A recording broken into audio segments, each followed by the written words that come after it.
Welcome to Ellie Chat.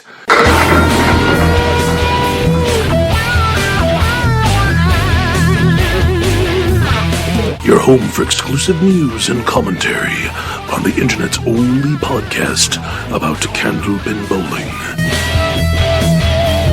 Brought to you by the Lords of Candlebin, Frank DeLuca and Rich Lamoni. Email the show at alleychat.frankface.net.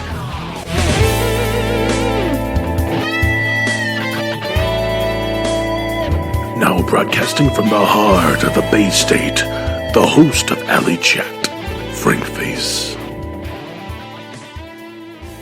Hello, everyone. Welcome back to Alley Chat. My name is FrankFace. I'm here with my friend Rich Lamoni. Rich, how you doing today? It's a pretty good morning. I like it. Podcast on Sunday mornings. This is pretty good. Why not? It's always a good occasion. Today we're going to be talking about the New England bracket that Nick Zuffalato is running. Nick works at Metro Bowl, and he also bowls in the Friday Night Pro League with us. And he decided to run a tournament this year where you buy in, $75 buy-in, and you randomly draw a match and a house, and you bowl against your opponent. 5 strings, total pinfall wins. Rich, you're doing this tournament, aren't you? I am. Luckily, I made it out of the first round. I found myself in a hole, but I managed to chip away, and I had a big string in the fifth to take the match. Very good. Yeah, you bowled really well that night. I actually came to watch and scored the match for you. It was a bit of a nail biter until you pulled through with that big fifth string. Yeah, I mean, I was lucky out of the gate. I went 4 out of 5, and the fifth mark gave me a 1-pin lead before I threw my ball. So at that point, I think I made up all the ground that I needed to. So worked out for me. Yeah, you did what you had to. So. Yeah, and now I have Brandon Marks, so that's great. Well, that'll be fun. Yeah. We'll be looking forward to seeing what happens there. All right, so we're going to recap all the matches that occurred. Rich, we're going to start with the left side of the bracket. We have John Starner against Chuck DeRosers. John Starner threw a big 608 against Chucky's 555. I think we both called John winning in this match, didn't we? Yes, we did. I actually had a conversation with John Boudreau last weekend about this match, and he told me that he had Chucky win it, or I may have mentioned that before. He said that Starner didn't like Metro, but it seemed to work out for him, so Starner moves on to the second round. So yeah, I think Starner, he may or may not like Metro, who knows, but that slow, smooth ball he throws is always consistent. So no surprise to me that John pulled through here. Although Chuck's a great bowler, we're not disregarding Chuck here. So congratulations to John. He'll be bowling at 20th Century against the winner of this match, which is Mark Ricci against Brian Fuller. Brian Fuller had a huge day, 625 to Mark's 534. We were wrong in this one, Rich. We called Ricci to win, but in hindsight, we could probably say that this is a bit of a toss-up. Oh, absolutely. These two bowlers are very similar, very close in skill. And Brian's been around a long time, and sure, I think that's what people don't realize. Because he's not doing Friday night, or he's not doing the Pro Series as much as some of the other bowlers, so that some people think that he's a new bowler, and that's not the case. So they've been around, and you could flip a coin. We did talk to Mark after the match. He said that he just couldn't get it going. I mean, that is a lopsided score. It's not what you'd expect. Certainly not. Sometimes you just get nothing. It happens. Yeah, there's nothing you can do about it. And lucky strike lanes can be that way sometimes. Yes. Although I really like that house. I seem to get a good action off the head pin, a lot of spare leaves. But I've seen plenty of people just punch through the head pin and get nothing for it, really. It's just kind of a nature of the house. So that'll be John Starner facing Brian Fuller in the next round at 20th Century Lane. So congratulations to both of those guys. Up next, we have Nick Norcross at Woburn Bowl-O-Drome against Dave Hodge. Rich, I went to go watch this match. Nick threw a 592 to Dave's 547. Unfortunately, Dave just really couldn't get anything going. He was on the object pin all the time, and he was just left with a bunch of splits and really nothing to show for it. So, and I can say the same thing for Nick. Both of these bowlers, they bowled on the 1 through 20 side at Woburn. So that's known as the different or tough side of the house. Both of these guys were on the head pin, on their object pins, until the 4th string. Nick really couldn't get anything going. So he had a big 142 string to pull through, and that's what really kind of won the match for him. But throughout the whole match, throughout 4 strings, it was pretty neck and neck. Yeah, I mean, if you look at this, he won by, 45, and he won the last string by 38. So, Right. You know, he only had a 7-pin lead going into the last string, so that match was very close. It was. That was a good night. It was fun to watch. Nick Norcross against Dave Hodge, also Sean McKinley against Bobby Schoen, and then we had John Wintle versus Jess Stockton all at the same time. It was a good time to go watch. So congratulations to Nick Norcross. He'll take on the winner at Riverwalk of this match, Justin Scally against Steve Reno Jr. Pretty close match, Rich. This was at Malden Bowl-O-Drome. Steve Reno threw a 627 to Justin's 606. They kept it pretty close. Yeah, they did. And, you know, give as much credit as you can to Justin, making up a ton of pins in the last 2 games. And he mentioned that to me. He said that, you know, he started to make up ground, but it was just too much of a gap for him to cover. Yeah, so. it's one of those too little, too late situations. Right. So another string, you know, Yeah. one more string, and, you know, who knows? Yeah, It who was knows? a 6-string tournament. He could have made up even more pins. That's a good idea, Rich. Yeah. We'll do a 6-string tournament. 5's good. Yeah, I agree. So that will be Nick Norcross against Steve Reno Jr. at Riverwalk. We'll look forward to that. Next match, we have Dave Godwin against Dennis Nuzzo. This was at Academy Lanes on February 22nd. Dave Godwin, an even 600. Dennis Nuzzo, 564. What do you think, Rich? We kind of expected this. Yeah, I mean, Dave, you know, I think you had mentioned it before. Dave is just unstoppable. He is. Just, you know, and that doesn't take anything away from Dennis. Dennis is a great bowler in his own right. Of course not. We actually saw Dennis throw a huge, 162 string Friday night. Yeah, couple weeks ago. Yeah, he bowled great. They were giving him a lot of grief because he missed, I think, a single in the 9th and then threw a strike in the 10th. So, well, that happens. Yeah, it does. We've all done that. You know, Right. the always ball. You know, it looks like you know, Dennis opened up great with a 119, and he follows it with a 97, and that's, you know, you give Godwin that type of lead. Yeah, and he's going to jump on it. He's going to jump on it. So, you know, Godwin comes back with a 128 that string, and now all of a sudden he's in a hole. But then, you know, Dennis comes right back with a 128 and picks up 20 pins. Yeah. So, you know, it was a back and forth match, which is what we love to see in this tournament. Mm-hmm. So I'm sure that was exciting to watch. Absolutely. So congratulations to Dave Godwin. He moves on to Malden Bowl-O-Drome in the next round against the winner of Sean Baker and Chris Casavane. This was at Riverwalk. It was. Sean Baker, 573 to Chris's 589. A bit of a surprise, Rich. What do you think? Well, I spoke to Chris this was February 12th, so I spoke to him at Sunday Pro, and he said that Baker just could not break up anything. He was looking at 2-1, 2-2, 3-1 the whole day. So it was unfortunate for Sean, and, you know, I think we saw this as an upset. And, you know, Chris is a great bowler, and he's coming right along. Sure and, he is. You know, you got to give a guy credit when he opens up 121, 123, 121. That's a nice total to start with. That's consistency. You know, you're right on your way to a 600. So, you know, 600 is going to win you a lot of matches in this tournament. Right. So right. It you know, seems that way. That's what you want to do. And then, you know, give him even more credit when he throws a 99. He comes right back with a 125 to close the door. So, you know, great job for Chris. Absolutely. So Sean Baker out in the first round. Congratulations to Chris. He'll be taking on Dave Godwin at Malden Bowl-O-Drome the next round. Up next, we have the tournament director, Nick Zuffalato, otherwise known as Freshie. He bowled at Pilgrim against Matthew Rich. Matthew threw 554, Freshie 515. I haven't talked to Freshie directly about this match, but what I've heard him say to other people is that he really just couldn't get it going. That may have been the house. He maybe just had an off day. Who knows? But he really couldn't get it started. 515 is not like Freshie at all. Oh, absolutely not. And especially with how well he had been bowling pretty much everywhere. Yeah. You know, he's been tearing it up on the Pro Series. He did great in Classic Candlepins. I mean, he was the 1 seed. He qualified as the 1 seed. He even, you know, in the finals, he was the 1st seed. So, I mean, he back-to-back 1 seeds. So, you know, good for him, you know, coming up into this. So he must have been confident. But I know that some of the Metro guys have trouble at Pilgrim, so maybe that was in the back of his mind before he set foot in the door. Possibly. And, you know, I don't know if he's familiar with Matt Rich before this tournament. So maybe he just didn't know what to expect, or, you know, could have been any number of things. But I'm glad to see that he's already got the gears grinding for the next tournament. He's already motivated to plan the next one. So well, it's because he didn't win. Perhaps. If he wins, he can retire. Right, of course. He'll turn it over to somebody else. We're just busting a Freshie, so enjoy that. Matt Rich wins over Freshie 554 to 515, and we'll move on to Academy Lanes. The next match, Matt Rich's opponent will be the winner of this match, Chris Winiarz at 20th Century against Jonathan Boudreau. Jonathan Boudreau, big 625 to Chris's 543. Rich, I know we differed on our picks for this one. You know, I certainly don't dispute that Chris can beat John on any given day. It just seems like he couldn't get it going with the 543. That's really not like Chris at all.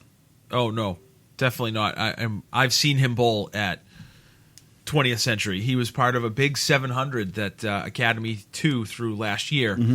They were firing on all cylinders. So, I mean, that was part of the reason why I made the pick, is because I knew he had success there in the past. Right. You know, it wasn't like this is the first time he ever set foot in there. So, and I just wanted to be different because, you know, John Boudreau is just an amazing bowler, so I wanted to pick against him.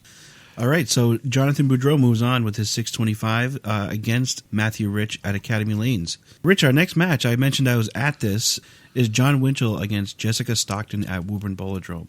Perhaps this could be the biggest upset of the entire tournament. I agree with you 100%. But that being said, a big congratulations to Jess Stockton with her big 600 over John's 585. When I was there watching this, it really seemed like Jess couldn't miss a shot. She was all over the head pin, and the pins were working for her, and she just took advantage of every single spare lead. So congratulations to her. I think she did a great job. John didn't bowl poorly. He just couldn't break stuff up. Like I mentioned, that's the tougher side of the house, so he couldn't break things up. Yeah, I mean, maybe her slower ball was just more effective. It could be. It could be. But, you know, don't mistake me. She was very accurate as well, so... She was bowling great in the Hoffman yesterday. You know, she had a couple of shots that just didn't go her way, but she was throwing a great ball yesterday. She actually bowled against our team, and they took us out in that particular match. But, you know, there's more matches to be had. Absolutely. So congrats to Jess Stockton. She'll move on to Metro Bowl in the next round. She'll be facing the winner of a much-anticipated match, Rich. This was Dave Barber against Jeff Surratt. Rich, we had both picked Jeff Surratt for this match, and... It certainly is a toss-up. These two guys are teammates on Friday nights. Dave Barber beat Jeff 655 to 637. Big scores, like you'd expect out of these guys. Absolutely. You know, it was fun to bowl against them the following Friday, on Friday the 13th, because Dave was giving Jeff grief about it because he beat him. You know, so I think Jeff's ego took a hit. I'm sure. What ego? He is a humble bowler. He's a very humble bowler. Yeah, he's great.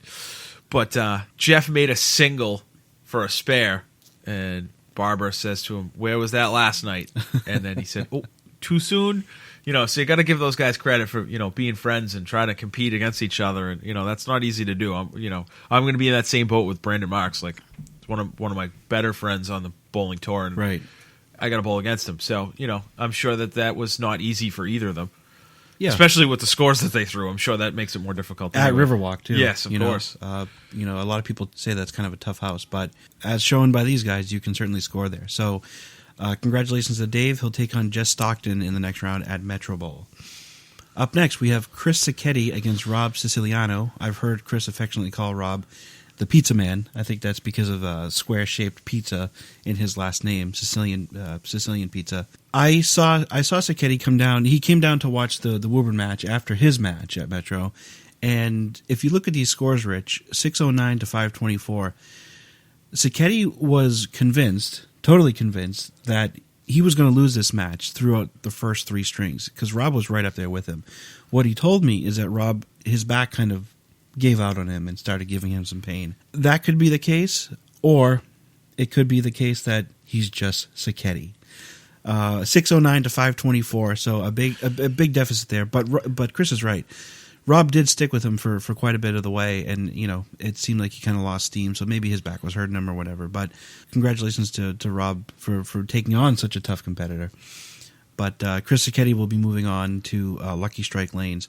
What do you think about that, Rich? Well, I mean, you have to give a guy credit for toughing it out if there was an injury there. So, good for Rob for battling the five strings. It's better than having a do not finish. Absolutely. Chris closed the door with a 151. As he always does. That's Sacchetti being Sacchetti, that's for sure. I mean, congratulations to Chris. He'll be taking on the winner of this match at Lucky Strike Lanes. This is Keith Beaupre against Mike Kane. Rich, both you and I called Mike Kane to win this. It was very close and abnormally low scoring. This was at 20th Century Lanes, 517 for Keith, to Mike's 505. What do you think? I mean, that could strictly depend on which lanes you bowl on. We bowled on the 20th Century lanes for our match when we went there, and we threw an 18-20, and then we were on Ron's this Friday, and we could barely break 1700. Right. So, I mean, it seems like there are lanes that move differently at that house, which is apparent in a lot of houses. I mean, it's not just 20th Century. So Sure. maybe they picked a tough lane. From what I understand, I talked to Mike Kane at Sunday Pro. I bowled against him. He was subbing on Sal Cognata's team. And he said it boiled down to the number of strikes. And Keith threw 6 and Mike only threw 3. And that's a good way to find 12 pins. Absolutely it is. And back to what you were saying about different lanes and different results. That place, what I find interesting about 20th Century is that if you walk all the way down to the pin deck, the lane is synthetic, but on top of that, the plate where you usually expect to see a metal plate is also synthetic. I've never seen a house like that. I don't think I have, at least. And we've noticed a lot of weird action. It seems like the pins jump up straighter or higher or quicker than they do on a metal plate. So it's kind of tough to gauge what's going to happen there. Strikes fall differently, too. They're very slow sometimes. Oh, yeah. Yeah, we witnessed that on Friday night. There was some really slow hammers. There were some fast ones. Oh, yeah. There were definitely some slow hammers out there mixing. Looks like it was going to be a 2-2, and all of a sudden a pin rolls across the deck, and it's a strike. Right. Totally changes the game.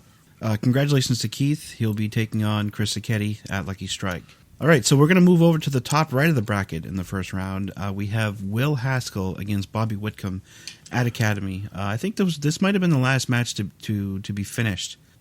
Bob Whitcomb 613, Will Haskell 565. I think we kind of expected this, Rich. We know Will Haskell's a good bowler. He's got that kind of backward spin on his ball, which he I've seen that in other bowlers, but his is really exaggerated. And I'm sure it works really well. I've seen him bowl very well at the Worlds and so forth. But he couldn't get it rolling today. Bobby Whitcomb defeats him by a pretty hefty amount. I mean, that just could be Academy. It also depends on where they bowled. If they bowled in the middle room, his ball's going to react differently than if they bowl in the pro room on the left. Right. I've seen Will Haskell bowl great in Academy. He did well at the Ultimate Ladder. He did well at the Worlds this year in Academy, but those were both in the main room. Mm-hmm. I don't know what happened when he went into the left room, because I'm pretty sure I think he made the cut at the Ultimate Ladder, but he wasn't in my ladder, so I don't know how he fared once we moved into the left room. But then again, it could have only been one string. Right. So it's hard to gauge. He could have been nervous, he'd make the cut, whatever that is. So, Bob Whitcomb is just, as you've said, a bull on the lanes. He is a bull, a wild bull. He bowled great the other night. Watching him at 20th Century, he looks like he's in rare form. And it was great to talk to him on Friday night because he is a listener of the show. And he has stated that he'd like to come on. So we're really looking forward to that, Bobby. Anytime you're available, we'll make accommodations. And I don't think we could talk to anyone better about bowling. Oh, yes. I mean, his experience, and he always says the right thing to every bowler. Right. Which is what is so important in this game, because he keeps people interested, which is what you need. Right. And he is not going to take the winner of this match that he's facing coming up lightly. Mm-hmm. He had a lot of good things to say, and he's going to face the winner of Jeff Walsh and Chris Capozzi. That also happened on the 22nd at Pilgrim Lanes. Right. And, I had picked Jeff for this. You had picked Chris. Chris Capozzi, 602 to Jeff Walsh's 585 at Pilgrim Lanes, like Rich said. I guess we kind of split the difference here, Rich. In hindsight, I still think it's kind of a toss-up, and Chris just edged him out by a good 17 pins or so. Going into the fourth string, he was losing, and Chris comes out with a 147 and makes up the ground. And Jeff made a charge throwing a 121 in the last string, but it wasn't enough because Chris threw a 116 to match it, so he only lost 5 pins in the total. 17's a close match. Absolutely, especially in 5 strings. Give Jeff all the credit in the world. Chris is a tough opponent. He is. And Bobby Whitcomb had nothing but good things to say about Chris Capozzi. It sounded an awful lot of like Bill Belichick talking about how good the other team is. And he said that Chris scares him. And he said that, Chris is not one of these young guys where I can just throw 2 marks and then they fold. Right. He's been there. He's not going to get rattled. I can open up with a 150 and still lose the match. Oh, so, yeah. He's looking out, and it should be they're bowling today, as a matter of fact. Okay. I think at 3 o'clock. Very good. So that'll be a great match to check out. That's Bobby Whitcomb against Chris Capozzi, 2 veterans of the game at Metro Bowl. So we'll look forward to seeing how that turns out. Next match, Rich, we have your match against Artie Gendro. This was at Malden Bowl-O-Drome. I was there to score the match. Rich, it was a little scary for the first 4 strings. We have Rich Lamoni at 6'11" and Artie Gendro at 5'85". Rich, what was going through your head? I just kept telling myself to pin. And when I made some ridiculous 10s in early going, and I was losing ground, but not as much as I could have lost with all the marks that Artie was getting. He was bowling unbelievable. It's the best I've ever seen him bowl. Yeah, he opened with the 158. He could have had 10 marks, and whatever he hit, if it was full, he broke it up. If he had a piece of wood to help out, and he hit everything. He threw it right where it had to go. It was like he had been a Malden bowler for years. Right. And I made a couple of good 10s. And it gave me confidence that I was throwing a good ball, so I didn't think I needed to change anything. Mm-hmm. And I started chipping away, and that's what you have to do. You can't give up. Yeah, you can't let it get to you. Really, all of a sudden, after the next 3 strings, I essentially cut the lead in half. I was down 44, and then all of a sudden I was down 24. I'm sorry. So I made up 20 pins. And then I opened up out of the gate with a mark, and then came out with 3 more shortly after that, and it was a good first half, and it worked out for me. Yeah. Sure enough, a 144 string to cover the 158 string that Artie threw. So congratulations, Rich. You'll be taking on the winner of our next match, which is Brendan Marks against Tina Ward. This was at Lucky Strike. Brendan Marks throws the highest string of the entire tournament so far, 187 in the 5th string, to edge out Tina Ward. But if you look at this, Rich, this was extremely close the entire match. Absolutely. Yeah, I mean, going into the 4th string, Marks was losing. Right. Tina was bowling great, and it looks like he just caught fire. I mean, when you go 334 for 2 strings, that's pretty good. Mm-hmm. That's excellent. I wouldn't say pretty good. Pretty good. That's some people's 3 strings. Yeah, that's a lot of house leagues. You got to give credit to Tina for battling. I mean, 578 is still a good total. Absolutely, in a tough house. I mean, you take that 578, she's going to beat Keefe by 60 pins. Mm-hmm. 20 cents if the same pins fall, of course. Right. Brandon also has the high 5 for the tournament so far with his 683. Huge score. Huge score. I don't know if there are any prizes for highs. I don't think so. But maybe that's something Freshie can take into consideration during his next tournament. So listen up, Freshie. Okay, so congrats to Brandon Marks. High single, high series, and moving on against you, Rich, at Riverwalk Lanes. Okay, our next match, Jay Kovitz against Mike McKeechee. This was at 20th Century. Jay Kovitz kind of caught fire, and he didn't stop. 581 to 508 against Mike McKeechee. This was also Jay's home house. Yeah, he sleeps there. He's got a bunk bed there. I mean, he owns the building. Yeah. So, I mean, you gotta give credit for Mike walking in the door of that the Lion's Den. The Lion's Den that's a good term for it. Give credit to Jay Kovitz finishing up with a 368 for the last 3. I mean, he had a lead and he was able to build on it with strings like that.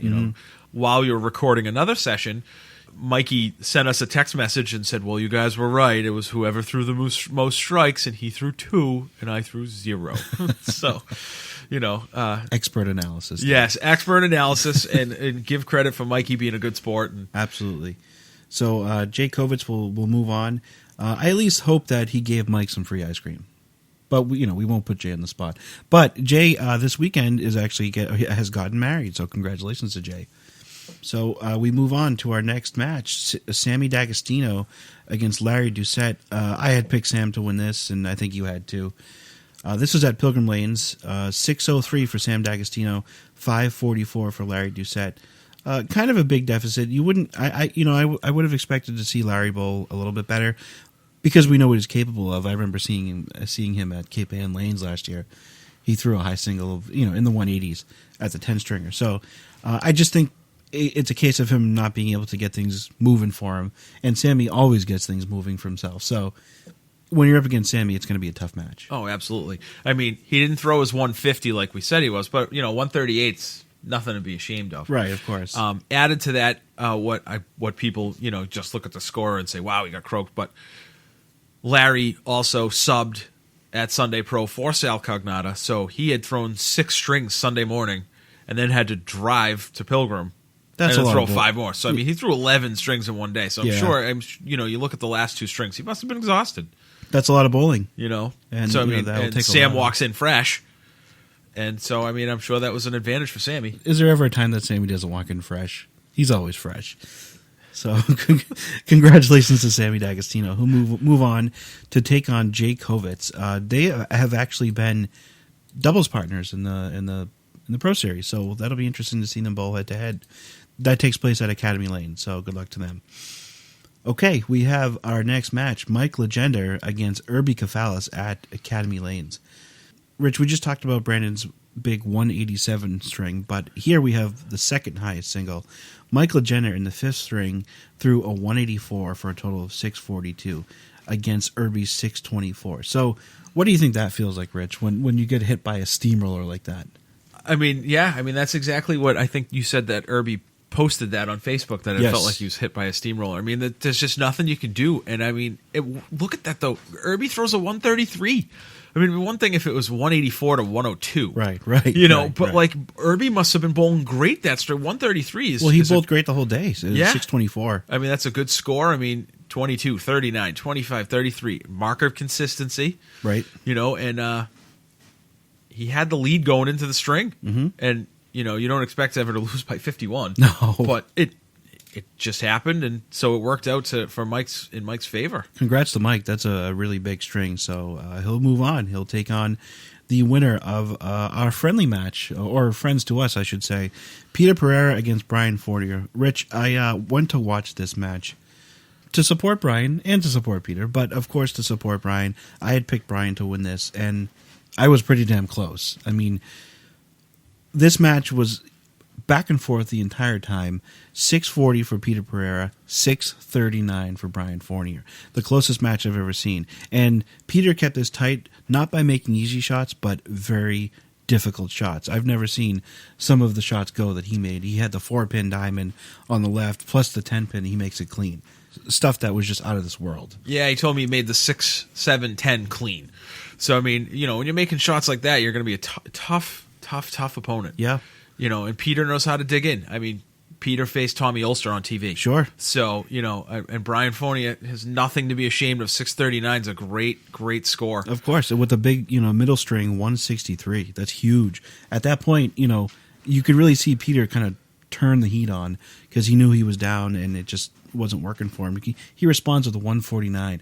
Rich, most newer bowlers, younger bowlers wouldn't do that. They'd kind of they would kind of feel deflated. Yeah, I mean, that's exactly what Bobby was talking about. Pereira's been around the block. He knows what to do. So, it worked for him. And it's, Brian's ends up being the tough luck loser, losing by a pin. Yeah. Comes down to the last box. That's what you want in this tournament. Of course, yeah. And, Brian was disappointed, but he really shouldn't be. At 639, he just bowled unbelievably. And Peter, he needed every pin, and he got every pin. So, great match. One of the greatest matches I've ever seen. So, congratulations to Peter and to Brian. I mean, nothing to be ashamed of. He bowled really well. So, Mike Legender will take on Peter Pereira at Pilgrim Lanes in the next round. So, we have our next match, Mike Regal against Jimmy Keefe. This was at Riverwalk Lanes. Rich, there's some stuff on Facebook where Jimmy Keefe had posted scores. It was, he threw around a 575 or something like that. I'm not quite sure. But on our bracket here, we have a did not finish for Mike Regal. I really don't know what the story is, but anyhow, Jimmy Keefe will move on to the next round. You haven't talked to Freshie about that, have you? I haven't spoken to him. I asked Jimmy about it while they were bowling their match before it started, and they started shaking hands. He said, "I'll tell you later," and then we both bowled, so we didn't have a chance to actually talk about it. Okay. He said he was going to tell me, but just didn't work out that we were able to be off the lane at the same time to actually have a conversation. Well, folks, we apologize for the lack of detail. So, all we know is that Jimmy Keefe is moving on to face the winner of Rich Kochi versus TJ DePietro. This was at Lucky Strike Lanes. Both of these guys have bowled there pretty much all of their life, as far as I know, or at least for most of their career. Rich Kochi was based out of there. His Friday Night Pro Team was based out of there for a while, and TJ DePietro fills in working there, as far as I've been told. Yeah. Rich Kochi 546 to TJ's 543. That's a close match, Rich. Absolutely. I mean, 3 pins, and TJ makes up 4 pins in the last string. Right. So he throws a 105, and Kochi holds on with a 101. That's a 109. He wins. So, give TJ credit for clawing and fighting for every pin that he needed. Yeah. But he needed a couple more. And we can say that we know what TJ is capable of. These scores really aren't an accurate representation of what he's averaging at this point. Oh, no. So, maybe he just couldn't spark the fire or whatever. It just wasn't working for him. But that means Rich Kochi will move on against Jimmy Keefe at Malden Bowl-O-Drome. So we'll look forward to seeing that one. Our next match, I was there to watch this one as well for at Woburn Bowl-O-Drome. This was Bobby Schoen against Sean McKinley. Sean McKinley 585 to Bobby Schoen's 545. If you look at the scores here, Rich, Bobby Schoen was up for a good portion of the match. Oh, yeah, he was up until the 5th string. Yeah, and, Slink, of course, just throws his always reliable 142 string under pressure where you'd expect him to throw it. He comes through. Bobby struggled real bad in the last string with an 87, and that edged out 585 to 545. But I think Slink was a little bit surprised. We were all kind of expecting Slinky to win this by a large amount, perhaps even a larger amount than it is, just because Bobby Schoen's kind of new on the scene, and he actually didn't know what he was getting into. He didn't know who Sean McKinley was prior to seeing him walk into the lanes. It was kind of funny, but as soon as he saw his face, he recognized him, and he said, "Uh-oh, I got some trouble against me now." So, congrats to Bobby Schoen for taking on such a tough opponent. And congrats to Sean for winning. So, Rich, any thoughts on that match? I mean, if you go into the 5th string and you're ahead of your opponent, that's exactly where you want to be. Of course. You definitely don't want to be down a pin. And he was winning. And then, you run into... Woburn can do that. Woburn, if you look at Slink scores, Woburn's perfect indication. 118, 119, 94, and a 142. Right. So that's like, all of a sudden the place is on fire, and then the next minute you could throw a 10-pin ball down there and not knock anything over. So, like, it's amazing, So it just worked out that the 5th string was McKinley's, and that was the difference. And that's the distinction of the 1 through 20 side at Woburn, whereas the 21 through 40 side can tend to be more consistent. But I think there's newer pins on the consistent side. There's older pins on the 1 through 20 side. And many people would argue that they're just two different houses from side to side. I agree. I remember when I was in a Tuesday league at Woburn, whenever I had to pre-bowl for my league, they stuck me on that other side. I felt very uncomfortable. It was like I was bowling somewhere else. I was like, why am I bowling here when I bowl on the other side of the house for my league? Right. At least if my league was on that side, I wouldn't care. Sure. Because it's the same lanes. And then I'd go out, when I was first coming along and I was, 95 average, throw a 265. Like, what am I doing over here? I'd be all out of shape, and I hated it. Then I started getting better, and it didn't really affect me. But before then, I knew what to do. Mm-hmm. It was it seemed like a totally different place to me.